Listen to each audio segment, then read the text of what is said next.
வணக்கம் நண்பர்களே, எல்லோரும் எப்படி இருக்கீங்க? நலமாக இருக்கீங்களா? நான் பாரம்பரிய ஜோதிடர் பா. ரவிக்குமார். இப்போ நாம் பார்க்கக்கூடியது மாசி மாத ராசி பலன்களை பற்றி தான் இந்த காணொலியில் பார்த்துட்ருக்குறேங்க. நிகழும் மங்களகரமான சோபகிருத வருடம் மாசி மாதம் 1ஆம் தேதி செவ்வாய்க்கிழமை அதிகாலையில் உத்திரட்டாதி நட்சத்திரம் 3ஆம் பாதத்தில் மீன ராசியில் மகர லக்னத்தில் சனி பகவானுடைய திசையில் 342 டிகிரியில் தான் இந்த மாசி மாதம் 1ஆம் தேதி பிறக்கப்படுதுங்க. அப்படி பிறக்கப்படும் போது இந்த மாசி மாதத்தில் இந்த மிதுன ராசிக்கு என்னென்ன மாற்றங்களை கொடுக்க போகிறாரு அதை பற்றி தான் இந்த காணொலியில் இப்போ பார்க்க போகிறேங்க.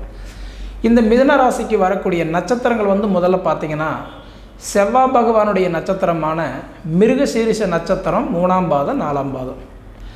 அதன் பிறகு வரக்கூடிய ராகு பகவானுடைய நட்சத்திரமான திருவாதிரை நட்சத்திரம் 4 பாதங்கள். அதன் பிறகு வரக்கூடிய குரு பகவானுடைய நட்சத்திரமான புனர்பூச நட்சத்திரம் 3 பாதங்கள்.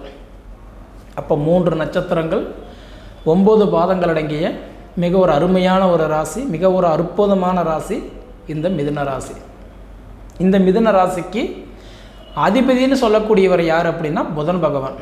அந்த புதன் பகவான் யார் அப்படின்னு பார்த்தீங்கன்னா ஆயக்கலைகள் 64க்கும் அதிபதி கற்றவர் யார் அப்படின்னா புதன் தானுங்க.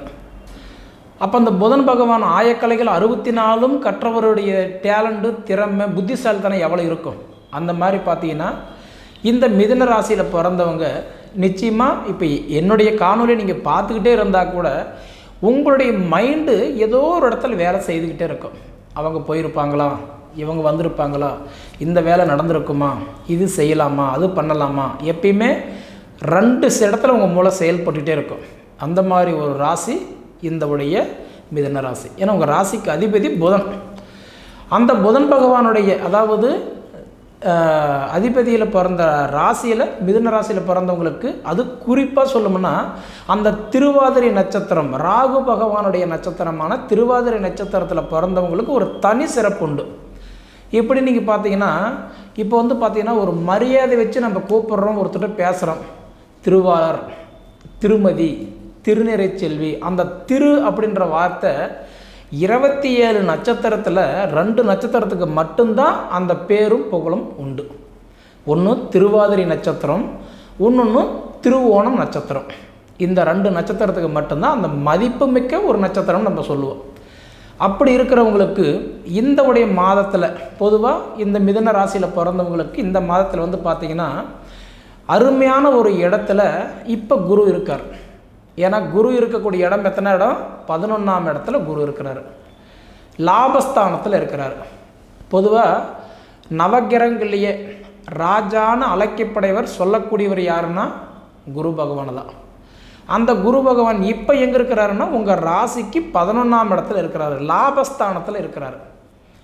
குரு பார்த்திங்கன்னா அப்போ இருக்க வேண்டிய இடம், அந்த இடத்தை பொறுத்த வரைக்கும் தான் நமக்கு மரியாதைன்னு சொல்கிற மாதிரி உங்களுக்கு குரு 11ஆம் இடத்துல லாபஸ்தானத்தில் இருக்கிறதுனால இந்த மாசி மாதத்தில் மிதுன ராசிக்காரங்களுக்கு நான் கண்டிப்பாக சொல்கிறேன், தொழில் சூப்பராக இருக்கும், தொழில் நல்லா இருக்கும். ரெண்டாவது பார்த்திங்கன்னா படித்த படிப்புக்கு உண்டான பலன் கிடைக்கும். அதே மாதிரி உங்களுடைய சுய ஜாதகம் நல்லா இருந்தது அப்படின்னா கண்டிப்பாக ப்ரமோஷன், சம்பள உயர்வு, வெளிநாடு போகக்கூடிய யோகமெல்லாம் கண்டிப்பாக கொடுத்துருவார். ஏன்னா ஒரு மனிதனுக்கு நம்மளோட சுய ஜாதகம் ரொம்ப அவசியம். சுய ஜாதகம் நமக்கு நல்லா இருந்தால் தான் அடுத்த கட்டத்துக்கு நம்ம அப்டேட் ஆக முடியும். அப்போ சுய ஜாதகம் கெட்டு இருந்து நமக்கு ஏதோ ஒரு வகையில் பாதிச்சுக்கிட்டு இருந்தது அப்படின்னா நம்மளால் எந்த உடைய பாதைக்கு போனாலும் அது முட்டுக்கட்டையாயிடும். அதுபோல் இந்த உடைய மிதுன ராசிக்காரர் பிறந்தவங்களுக்கெல்லாம் பார்த்திங்கன்னா குரு திசையோ அல்லது செவ்வாய் திசையோ இது நடக்கும்போது பலனை கொடுக்கவே மாட்டார். இது எல்லா மிதுன ராசிக்காரங்களுக்குமே மாரக திசைன்னு சொல்லுவாங்க. அப்போ மிதுன ராசிக்காரங்களுக்கு குரு மாரக திசையாக இருக்கும்போது அப்போ குரு திசை நடந்தால் சூப்பராக இருக்குன்னு சொல்கிறாங்களே, எனக்கு நல்லாவே இல்லைங்களே அப்படின்னு சொன்னால் மாரக திசை நல்லது கொடுக்க மாட்டார். குரு திசையாகட்டும், குரு புத்தியாகட்டும், குருவுடைய அந்தரமாகட்டும் அப்போ கொடுக்கும்போது என்ன பண்ணுவார், நமக்கு குரு திசை நடந்தாலும் சப்போர்ட் பண்ண மாட்டார். சனி திசையில் கூட நல்லது கொடுப்பார். ஆனால் மிதுன ராசியில் பிறந்தவங்களுக்கு குரு திசை கண்டிப்பாக நல்லது கொடுக்க மாட்டார். அப்படி பார்த்தீங்க அப்படின்னா இன்றைக்கி உங்களுடைய ஜாதகத்தில் இப்போ குரு பகவான் வந்து பார்த்திங்கன்னா இப்போ உங்களுக்கு இருக்க வேண்டிய இடம் எங்கேன்னு கேட்டிங்கன்னா 11ஆம் இடத்துல லாபஸ்தானத்தில் இருக்கிறதுனால நிச்சயம் உங்களுக்கு படிப்புக்கு சம்மந்தப்பட்ட பிரச்சனை ஓரளவுக்கு நல்லாயிருக்கும். அதே மாதிரி வந்து பார்த்துட்டிங்கன்னா இன்றைக்கி விளையாட்டுத் துறையில் இருக்கிறவங்க சாதிக்க நினைக்கிறவங்க கண்டிப்பாக இந்த மாதம் சாதிக்கிறதுக்கு வாய்ப்பு இருக்குது. ஏன்னா ஸ்போர்ட்ஸ் லைனில் இருக்கிறேன், நான் கலைத்துறையில் இருக்கிறேங்க, நான் வந்து விளையாட்டுத் துறையில் ரொம்ப ஆர்வமாக இருக்கிறேன், நான் வந்து நல்லா அதாவது விளையாடணுங்க, எனக்கு வந்து ஏதாவது வாய்ப்பு இருக்கா அப்படி பார்த்தீங்கன்னா உங்கள் சுய ஜாதகம் சப்போர்ட் பண்ணிச்சுன்னா இந்த மாதம் உங்களுக்கு அந்த விளையாட்டுத் துறையில் சாதிக்கிறதுக்கு உண்டான வாய்ப்பு இந்த பிரபஞ்சம் கொடுத்துருக்குறாருங்க. அப்போ இதையும் தவிர்த்து அடுத்தது வந்து பார்க்கும்போது இப்போ வந்து பார்க்கும்போது லாப குருவாக இருக்கிறதுனால 11ஆம் இடம் லாப குரு இல்லைங்களா, அப்போ உங்களுக்கு இந்த மே மாதம் 2ஆம் தேதி வரைக்கும் குரு வந்து உங்களுக்கு அருமையான இடத்துல இருக்கிறார். உங்களுக்கு 2 மாதம் தாங்க, இந்த 2 மாதம் தான் குரு வந்து லாப குருவாக இருப்பார், அதாவது 11ஆம் இடத்துல இருப்பார். மே மாதம் 2ஆம் தேதி என்ன பண்ணிடுவாருன்னா மேச ராசியிலிருந்து ரிஷப ராசிக்கு வந்துடுவார். அப்போ ரிஷப ராசிக்கு வரும்போது உங்களுக்கு 12ஆம் இடத்துல வந்துடுவார். அப்போ வரும்போது என்ன பண்ணுவார், பலனை கொடுக்க மாட்டார். 12இல் எக்கிரகம் மறையுதோ அக்கிரக அஸ்தனமாக மறைவு நீச்சம் சப்போர்ட் பண்ண மாட்டார். அதாவதுன்றது பேர் பழமொழி சொல்லுவாங்க, தேனெல்லாம் பூசி திருவெல்லாம் ஒன்றனால ஒற்றை மண்ணு ஒட்டுன்ற மாதிரி. அப்போ மே மாதம் 2ஆம் தேதிக்கு அப்புறம் பார்த்தீங்கன்னா குரு உங்களுக்கு 12ஆம் இடத்துல வந்துட்டாருன்னா ஒன்றும் பண்ண முடியாது. அப்படி இருக்கும்போது இந்த மாதத்தில் வந்து குரு உங்களுக்கு நல்ல இடத்துல இருக்கிறதுனால அருமையான ஒரு யோகத்தை கண்டிப்பாக கொடுத்துருக்கிறார். அப்படி இருக்கும்போது உங்கள் ஜாதகத்தில் அதாவது நல்லா இருந்துச்சா இந்த மாதம் உங்களுக்கு நல்லாயிருக்கும். அதே மாதிரி பார்க்கும்போது இப்போ உங்களுக்கு ராகுடைய பெயர் சொன்னார் பார்த்தீங்களா, அவர் வந்து மேச ராசியிலிருந்து அதாவது உங்கள் ராசிக்கு வந்து அவர் வந்து 11ஆம் இடத்துல இருந்தவர் இப்போ 10ஆம் இடத்துக்கு போயிட்டார். ஏன்னா ராகுக்கு அது எப்போவுமே பின்னோக்கி தான் போவார், முன்னோக்கி வரவே மாட்டார். அப்படி வரும்போது என்னென்னா இப்போ வந்து ராகு உங்களுக்கு 11ஆம் இடத்துல அதாவது 10ஆம் இடத்துல இருக்கிறார். 11ஆம் இடத்துல இருந்துட்டு இப்போ 10ஆம் இடத்துக்கு போயிட்டார். அப்படி போகும்போது தொழில் ஸ்தானத்தை பார்க்குறாரு. ராக போல் கொடுப்பார் இல்லை, கேது போல் கெடுப்பார் இல்லை. அப்போ முழுக்க பார்த்திங்கன்னா உங்களுக்கு வந்து ராகுவும் அதாவது 10ஆம் இடத்த தொழில் ஸ்தானத்தை பார்க்குறாரு, குரு உங்களுக்கு 11ஆம் இடம் லாபஸ்தானத்தை பார்க்குறாரு. அப்போ என்னென்னா நீங்கள் வீடு கட்டக்கூடிய யோகம், மனை வாங்கக்கூடிய ஒரு பாக்கியம், அதே மாதிரி வந்து பார்த்திங்கன்னா புத்திரஸ்தானங்கள் குழந்தை பாக்கியங்கள் நீங்கள் எதிர்பார்க்குறது கிடைக்கக்கூடிய மாதம் இந்த மாதம் நல்லாவே இருக்கும். இப்போ இடமெல்லாம் வாங்கியிருக்கீங்க, கிரையம் பண்ண முடியலைங்க, எனக்கு அந்த இடத்துல கொஞ்சம் சிக்கல் இருக்குது, நான் அவசரப்பட்டு வாங்கிட்டேன்னா அப்படி நினைக்கிறவங்களுக்கெல்லாம் பார்த்திங்கன்னா இந்த மாதத்தில் நல்ல ஒரு சரியான ஒரு உங்களோட கேள்விக்கு ஒரு பதில் கிடைச்சிடும். கண்டிப்பாக இந்த மாதம் உங்களுக்கு ஒரு நல்ல ஒரு மாற்றமாக கொடுத்துருவார். அப்படி இருக்கும்போது இன்றைக்கி வந்து சுய தொழில் எதாவது பண்ணலாம்னா கண்டிப்பாக செய்யலை. ஏன்னா ராகு தொழில் தானே பார்க்குறாரு 10ஆம் இடத்தை. அப்போ 10ஆம் இடம் சுயத்தொழில் பண்ணுறதுக்கு ராகு பகவான் கண்டிப்பாக உங்களுக்கு நல்லா சப்போர்ட் பண்ணுவார். சுயத்தொழில் செய்யணும்னு நினச்சா இப்போ செய்யலாம். ஏன்னா ஆல்ரெடி செஞ்சுருப்பீங்க, நஷ்டமாக இருக்கலாம், இல்லை செஞ்சுட்டு இருக்கிறவங்களுக்கு வருத்தப்பட்டு இருக்கலாம். அப்போ இந்த மாதம் உங்களுக்கு நல்லாயிருக்கும், தொழில் நல்லாயிருக்கும், சுயத்தொழிலுக்கு முக்கியமாக நல்லாயிருக்கும். ஆனால் அதே மாதிரி சம்பளம் வாங்கிட்டு இருக்கிறவங்களுக்கு ஒரு இடத்துல வேலை செய்துட்டு இருக்கிறவங்களுக்கு பார்த்தாலும் இப்போ உங்களுக்கு ஓரளவுக்கு நல்லாயிருக்கும். என்ன அப்படின்னா நீங்கள் லட்சக்கணக்கில் சம்பாரித்து முதல்ல கையில் கொடுத்துட்டு வெறுங்கையை வீசிட்டு வரக்கூடிய நிலமை தான் உங்கள் நிலமை.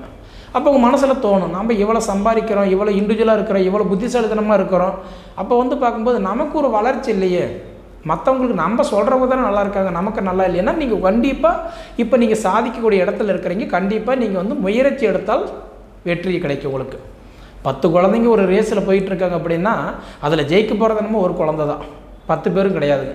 அப்போ அந்த ஒரு குழந்தை ஜெயிக்கிற இடத்துல இருக்குதுன்னா அதுபோல் 12 ராசியில் இப்போ நீங்கள் ஜெயிக்கிற இடத்துல இருக்கிறீங்க. ஏன்னா ராகு தொழில் ஸ்தானத்தை பார்க்குறாரு, நல்ல வாய்ப்பு இருக்குது. குரு 11ஆம் இடத்துல இருக்கிறாரு. எது செய்கிற மாதிரி இருந்தாலும் இப்போ இந்த மே மாதம் 2ஆம் தேதிக்கு உள்ளார செஞ்சுக்கோங்க. மண்மனையாக இருக்கட்டும், ஆல்ட்ரேஷன் பண்ணுறதா இருக்கட்டும், ஆரம்பிச்சிட்டிங்கன்னா ஒன்றும் பிரச்சனை இல்லை. அதே மாதிரின்றது தொழில் தொடங்குறதா இருக்கட்டும், இப்போ உங்களுக்கு ஓரளவுக்கு நல்லாயிருக்கும். அது தவிர பார்த்திங்கன்னா உங்களுக்கு வந்து புத்திரஸ்தானத்துக்கு அதிபதி அப்படி பார்த்திங்கன்னா உங்களுக்கு வந்து யார் அப்படின்னா சுக்கிரன். உங்கள் ராசிக்கு மிதுன ராசிக்கு புத்திரஸ்தானத்துக்கு அதிபதி யாருன்னா சுக்கிரன், 5ஆம் இடத்துக்கு அதிபதி சுக்கிரன். அவர் இப்போ 8ல் போய் பார்க்கும்போது கட்டான்றதை வந்து பார்க்கும்போது நட்பில் இருந்தாலும் இன்றைக்கி வந்து பார்க்கும்போது அவருக்கு வந்து 8ஆம் இடத்துல இருக்கும்போது கொஞ்சம் குழப்பத்தில் தான் வச்சுட்ருப்பார். அப்போ உங்கள் சுய ஜாதகம் நல்லா இருக்குதா அப்படின்றத ஒரு தடவை பார்த்துக்கிடுங்க. அதே மாதிரி திருமண ஸ்தானம் அப்படின்னு சொல்கிறவர் வந்து பார்த்திங்கன்னா 7ஆம் இடத்துக்கு அதிபதினு சொல்லக்கூடியவர் யாருன்னா குரு பகவான். இப்போ குரு வந்து 11ஆம் இடத்துல இருக்கிறார். அப்போ திருமணம் சார்ந்த விஷயங்கள் சூப்பராக இருக்கும். அதாவது கல்யாணம் தாமதமாகிட்டு இருந்து தட்டிட்டு போயிட்டு இருந்தவங்களுக்கெல்லாம் பார்த்திங்கன்னா கரெக்டாக இந்த மே மாதம் 2ஆம் தேதிக்குள்ளாரையே திருமண வாய்ப்பு ஏற்படுத்தி கொடுத்துருவார். உங்கள் ஜாதகத்தில் தோஷங்கள் இல்லாத நல்லா இருந்தால் ஏன்னா உங்கள் ஜாதகத்தில் நாகதோஷம், செவ்வாய் தோஷம், தார தோஷம் இதில் ஏதாவது இருந்தால் அதனால் பாதிப்பு தடை வரும் இல்லைங்களா? அப்போ உங்கள் சுய ஜாதகம் நல்லா இருந்தால் கண்டிப்பாக உங்களுக்கு மே மாதம் 2ஆம் தேதிக்குள்ளார உங்களுக்கு திருமண வாய்ப்பு முடிச்சு கொடுத்துருவார். கண்டிப்பாக நடக்கும். ஏன்னா உங்கள் மிதுன ராசிக்கு அதாவது திருமண கலஸ்தரஸ்தானத்துக்கு அதிபதி 7ஆம் இடத்துக்கு அதிபதி யாருன்னாவே குரு தான். அவர் 11ஆம் இடத்துல லாபஸ்தானத்தில் இருக்கிறதுனால கண்டிப்பாக நல்லது நடக்கும். சரிங்களா? அதே மாதிரி உடல் உபாதிகள் எல்லாம் ஓரளவுக்கு இந்த மாதத்தில் சரியாயிடும். ஏன்னா குரு நல்ல இடத்த தான் பார்த்துட்ருக்கிறாரு. அதனால் உடல் உபாதியெல்லாம் ஓரளவுக்கு நல்லாயிருக்கும். இதை தவிர பார்க்கும்போது கடன் சுமைகள் இருக்குதுங்க, கட்ட முடியுமான்னா கண்டிப்பாக கடன் பிரச்சனையும் ஓரளவுக்கு தாமதமாகிறதுக்கு கொஞ்சம் தள்ளி போகிறதுக்கு கொஞ்சம் வாய்ப்பு இருக்குது. ஏதோ ஒரு வகையில் உங்களுக்கு ஒரு சில சொல்யூஷன் கிடைக்கிறதுக்கு வாய்ப்பு இருக்குதுங்க. சரிங்களா? இருந்தாலும் இது பொதுப்பலன் தான். இது ஏன்னா பொதுப்பலன் நம்ம சொல்லும்போது ராசி வச்சு சொல்கிறோம். ஆனால் நம்ம ஜாதகம் பார்க்கும்போது என்ன பண்ணுறோம்னா லக்னத்தை வச்சு சொல்கிறோம் இல்லைங்களா? இப்போ உங்கள் லக்னத்துக்கு இத்தனாம் இடத்துல இந்த கிரகம் இருக்கிறாரு, அப்போ இது பண்ணும் அப்படின்னு நம்ம லக்னத்தை அடிப்படையாக சொல்கிறோம் ஜாதகம். பொதுப்பலன் சொல்லும்போது என்ன பண்ணுறோம், ராசி அடிப்படையை வச்சு சொல்கிறோம். சரிங்களா? உங்கள் சுய ஜாதகம் ஒரு தடவை பார்த்துக்கிடுங்க. கண்டிப்பாக நல்லா இருந்துச்சு அப்படின்னா இந்த மாதம் கண்டிப்பாக சொல்கிறேன், அருமையான ஒரு இடத்துல உங்கள் ராசி இருக்குது. இந்த மாதத்தில் நிறைய மாற்றங்களை உங்களுக்கு நடக்கும். சரிங்களா? சரி நேயர்களே, இதுக்கு முன்னாடி நம்ம ஃபீனிக்ஸ் ஆன்மீக சேனலை சப்ஸ்கிரைப் பண்ணாதவங்க சப்ஸ்கிரைப் பண்ணிக்கோங்க, உங்கள் நண்பர்களுக்கு ஷேர் பண்ணுங்கள். இதை தவிர்த்து உங்களுடைய பொன்னான நேரத்தை ஒதுக்கி இவ்வளோ நேரம் என்னோடய காணொலியை நீங்கள் முழுமையாக பார்த்ததுக்கு மனசிலிருந்து கேட்டுக்கிறேனுங்க. நன்றி.